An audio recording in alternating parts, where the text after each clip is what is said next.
अब कोई क्वेश्चन है इसको मैं अवॉइड करना चाह रही हूँ, मे बी मैं कंफर्टेबल नहीं हूँ आंसर करने के लिए, तो मैं कैसे बोलूंगी? Avoiding a question. I would rather not comment on that. अब कोई भी ऐसा टॉपिक है जहां पर मैं कुछ भी नहीं कहना चाहती हूँ, मैं कुछ भी नहीं कहना चाहती हूँ, मैं अवॉइड कर रही हूँ, ठीक है। कोई भी रीजन हो सकता है इसका question. I would rather not comment on that, sorry, I would rather not comment on that. मैं कुछ नहीं बोलूंगी इस बारे में। I am not at liberty to discuss that, मतलब मेरे को अलाउ नहीं है कि मैं कुछ बोलूं, मैं कुछ भी नहीं कहूंगी। I am not at liberty to discuss that. Next one है that's not something I am prepare to discuss, मतलब ऐसा कुछ नहीं है जिस पर मैं कुछ बोल सकूं। That's not something I am prepared to discuss. Next है I would prefer not to answer that question, sorry, मतलब मेरे को आंसर नहीं करना है इसका। I would prefer not to answer that question. हम इसको भी बहुत अच्छे से बोल सकते हैं। लेट मी नो कौन सा वाला आंसर आपको अच्छा लगा।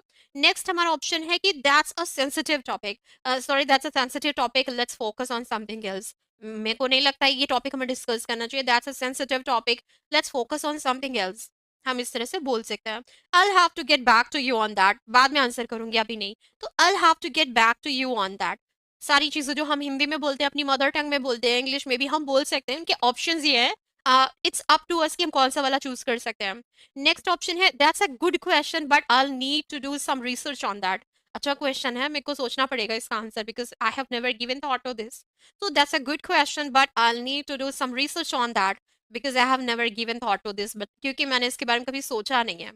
I'm afraid का मतलब हमने पहले भी डिस्कस किया है। I'm afraid तब यूज करते हैं जब हम सॉरी कहना चाहते हैं, बहुत ज्यादा सॉरी कहना चाहते हैं, यानी कि मुझे बड़े अफसोस के साथ ऐसा कहना पड़ रहा है, या मुझे बहुत अफसोस है ऐसा कहते हुए। इसका मतलब होता है I'm afraid. So I'm afraid I have no clue, but I can find out for you. मेरे को सच्ची में कोई आइडिया नहीं है इस बारे में, लेकिन कोशिश करती हूँ जानने की आपके लिए। तो इस तरीके से हम आंसर करेंगे जब हम कोई क्वेश्चन को अवॉइड कर रहे हैं, बीइंग वेरी पोलाइट। आगे चलते हैं, नेक्स्ट सिचुएशन एक्सप्लोर करते हैं। when you are asked any personal question, जब आपसे कोई बहुत personal question करता है and you are not eager to reply that question, so would you please replace the question? Would you please replace the question? Can this question be replaced? So could we have the option to place this question? Could we have the option to place this question? We also can have this option to get the other option to answer.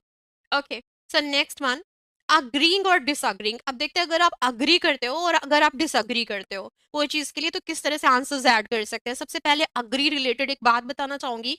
कभी भी आप I am agree नहीं बोलेंगे, he is agree नहीं बोलेंगे, क्योंकि agree के साथ इज एम आर नहीं जाता है। बाकी स्टेट ऑफ बीइंग में आई एम हंग्री और I am tired, I am angry जाता है, बट अग्री की बात आती है when it comes to using agree, we cannot use is mr with it. I agree बोलेंगे, ही agrees बोलेंगे, I agree बोलेंगे, I don't agree, he doesn't agree।